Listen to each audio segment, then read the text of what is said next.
Hi guys, may i-share ako sa inyong technique kung paano mas mabilis magtanggal ng helmet natin kapag nag-ride tayo. Di ba itong dilak na to.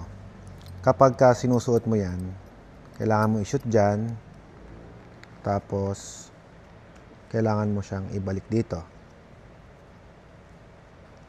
Yan. So ganyan siya, di ba? Ngayon, pag nakahila yung ganyan, hindi mo na matatanggal. Ito yung life hacks na ituturo ko sa inyo, guys. So, pag ganyan, kunin mo yung pinakadulo, gawin mo lang ganyan, tapos isuot mo ng ganito. Oh, mas madali. Ngayon, pag hihigpitan mo naman dito, hilahin mo lang to.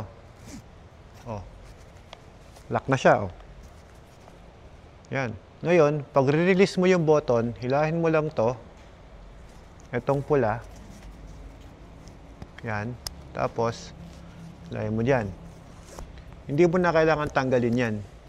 Kunin mo lang dito, tapos tanggal. Mas madali. Ngayon, pag magsusuot ka ng helmet, hindi mo na kailangan hanap-hanapin pa ito. Sana makatulong, guys. So, ride safe. Salamat nga pala sa Empty Helmet Philippines. Ito sa napaagandang ating KRE Plus.